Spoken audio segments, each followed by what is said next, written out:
අහලා තියෙනවද තමන්ගේ මුළු පවුලම සමූල ඝාතනය කරපු කෙනෙක් ගැන? ඔය කියන්නේ ඇමරිකාවේ ජෝන් ලිස් ගැන නේද? මම දන්න විදිහට එයාට දරුවෝ 3 දෙනෙකුත් හිටියා.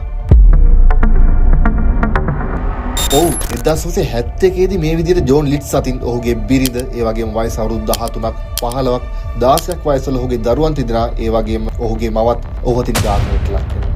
මේ ජීවත් වුණේ ඇමරිකාවේ නිව් ජර්සි වල නේද? මේ විදිහට මුළු පවුලක්ම ඝාතනය වෙද්දී මේ ප්‍රාන්තයේ කවුරුවත්ම දැනගත්තේ නැද්ද? ඔව් මේ අය ජීවත් වුණේ ඇමරිකාවේ නිව් ජර්සි ප්‍රාන්තයේ තිබුණ බංගලාවක. එක්තරා ආගමකට මොවුන්ගේ තිබුණු ලැබියාව නිසා මොවුන් ප්‍රදේශවාසීන්ගේ ආදරයට ලක් වෙනවා. නමුත් මාසයක් වැනි කාලයක් මේ නිවසෙන් කිසිම හැලහොල්මනක් තිබුණේ නැහැ. අඩුම තරමේ ජෝන් විට්ස්ගේ ළමයි තිදෙනාවත් පාසල් ගොස් තිබුණේ නැහැ. මේ පිළිබඳ ඇතුළු සැකය නිසා ප්‍රදේශවාසීන් පොලිසිය දැනුවත් කළා. ඒ කියන්නේ ප්‍රදේශවාසීන් විදියට ඒගොල්ලන් යුතුයකම් ඉෂ්ට කරා. ඉතින් පොලිසියට මේ කේස් එක විසඳ ගන්න පුළුවන් වුණාද? පොලිසිය විත් නිවස පරීක්ෂා කරද්දී පොලිසියට දකින්න ලැබෙනවා නිවසේ පිටුපස ජනේලයක් විවෘතව පවතිනවා. ඒ වගේම ඒ මොහොත වන විටත් නිවසේ අද්භූත සංගීතයක් ප්ලේ වෙමින් තිබුණා. මේ කතාව හරියට සීරියල් කියලා ෆිල්ම් එකක් වගේනේ. ඊට පස්සේ මොකද වුනේ? නිවසේ ලිවිං රූම් එකට ගියාට පස්සේ පොලිසියට දකින්න ලැබෙනවා කුණු වී ගිය මල්සිරු 4ක්. ඒ මල්සිරු අතර ජෝන් ලිට්ස්ගේ බිරිඳ, දරුවන් තිදෙනා අතරලක් වෙනවා. ඔවුන්ට ඉතා කෙටි දුරක සිට නල්ලට වෙඩි තබා ඝාතනය කර තිබුණා. එතකොට ඔය ගෙදර හිටිය නේද ජෝන් ලිස්ගේ අම්මා?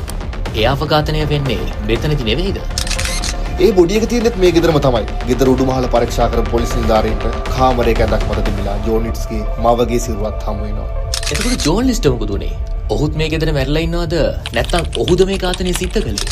මේ විදිහට නිවස පරීක්ෂා කිරීමේදී පොලිසියට හමු වෙනවා නිවසේ කාමරයක ලාච්චුවක තිබිලා ගිනි අවි දෙකක්. තවදුරටත් පොලිසිය පරීක්ෂා කිරීමේදී මේ ගිනි අවි දෙක භාවිතා කර මේ ඝාතන සිදු කර බවට පොලිසියට කරුණු අනාවරණය වෙනවා. ඒ වගේ මේ ලාච්චුවේ තිබිලා එක්තරා ලියුමක් පොලිසිය හොයාගන්නවා. ඒ ලියුම ජෝන් විට්ස් විසින් ප්‍රදේශයේම ආගමික පූජකවරයෙක්ට ලියපු ලියුමක්.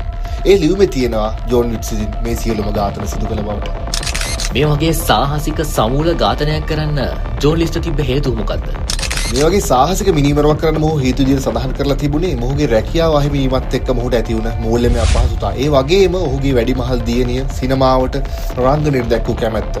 මොහු දැඩි ආගමික භක්තියෙන් පෙළෙන කෙනෙක්. ඒ නිසා මොහු කැමති වුණේ නැහැ මොහුගේ පවුලේ නමට සහ මොහුගේ ගෞරවයට හානියක් වෙනවට. මොහු ආගමික භක්තිය දැඩිව අදහපු කෙනෙක් විදිහට මොහු හිතුවේ මොහුගේ දියණියගේ සිනමාව රංගනය හේතුවෙන් මොහුගේ පවුලට කැලලක් ඇති වෙයි කියලා. ඉතින් මේ කරුණු දෙකම මොහුගේ මේ සාහසික මිනීමැරුම් වලට හේතුවක් වෙනවා. එතකොට ඒ ලියුමේ මේ ඝාතනය සිදු කරලා තිබ්බ විදිහ ලියලා තිබුණාද? ඔහු මුලින්ම ඔහු මුළුතැන්ගේ වැඩ කරමින් සිට බින්දට වෙඩි තබනවා. ඒ ශබ්දය ඇසුන ඔහුගේ දරුවන් තිදෙනාත් මේ ස්ථානට දෙනවා. ඔහු එම දරුවන් තිදෙනාටත් වෙඩි තබනවා. ඉන්පසු ඔහු ඇඳ ඇතිරිලි මත එම මල් සිරුවක නිවසේ ආලින්ගේ වෙත රැගෙන යනවා. ඉන්පසුව ඔහු නිවසේ ඉහළ මාලයේ සිටි ඔහුගේ මවටත් වෙඩි තබනවා. මවගේ මල සිරුර ඔහුට පහත මාලයට රැගෙන යන්න හැකියාවක් තිබුණේ නැහැ. ඒ බව ඔහු වැඩි දුරටත් ඒ ලියුමේ සඳහන් කරලා තිබුණා. පොලිසියට මේ අපරාධකරුවන් අත්අඩංගුවට ගන්න පුළුවන් වුණාද? විමර්ශන කටයුතු සිදු කළ පොලිස් නිලධාරීන්ට නිව්යෝක් වල කැනඩි ගුවන්තොටුපළ අසල නවතා තිබු ජෝන් විට්ස්ගේ කාර් රථය හොයාගන්න හැකි වෙනවා. නිලධාරී සැක කළේ මොහු රටින් පැන යාමට උත්සාහ කළ බවයි. නමුත් පසුව අනාවරණය වෙනවා මොහු රටනුත් පැන ගොස් නොමැති බව. දිගින් දිගට විමර්ශන කළත් පොලිස් නිලධාරීන්ට ජෝන් විට්ස් ගැන කිසිම හෝඩුවාවක් හොයාගන්න ලැබෙන්නේ නැහැ. ඒ කියන්නේ මෙච්චර මිනිදරුන් ගණනාවක් කරපු කෙනාව පොලිසියට අත්අඩංගුවට ගන්න බැරි වෙනවා. සිදුවෙන වසර 18කට පස්සේ ඒ කියන්නේ 1989 අවුරුද්දේදී ඇමරිකාස් මෝස්ට් වොන්ටඩ් කියලා ප්‍රෝග්‍රෑම් එකේදී මේ කෙනා ගැන වාර්තාමය වැඩසටහනක් පළ කරනවා. මෙතනදී පොලිසිය අතිදක්ෂ මූර්ති ශිල්පියෙකුට ජෝන් විට්ස්ගේ ඡායාරූප ලබා දීලා අවුරුදු 18කට පසුව ජෝන් විට්ස්ගේ රූපය ප්‍රතිනිර්මාණය කිරීමට සමත් වෙනවා. පසුව මූර්ති ශිල්පියා විසින් ප්‍රතිනිර්මාණය කළ ජෝන් විට්ස්ගේ වර්තමාන පෙනුමේ මූර්තිය ඇමරිකාස් මෝස්ට් වොන්ටඩ් ප්‍රෝග්‍රෑම් එක හරහා විකාශය කරනවා. මෙච්චර කල් හොඩුවක් හොයාගන්න බැරි වෙච්ච එකේ ඒකෙන්වත් පොලිසිය සාක්ෂියක් හොයාගන්න පුළුවන් වෙනවද? මේ උත්සාහය නිසාම පොලිසියට හොඩුවාවක් හම්බ වෙනවා. ඒ ලැබුණ තොරතුරු අනුව පොලිස් නිලධාරීන් වහාම ක්‍රියාත්මක වී ඔහු අත්අඩංගුවට ගන්නවා. මොහු අත්අඩංගුවට ගන්න අවස්ථාව වන විටත් මොහු රොබර්ට් නමින් ව්‍යාජව පෙනී සිටිමින් ඇකවුන්ටන්ට් වරයෙක් විදිහට රැකියාව නිරත වෙමින් තමයි.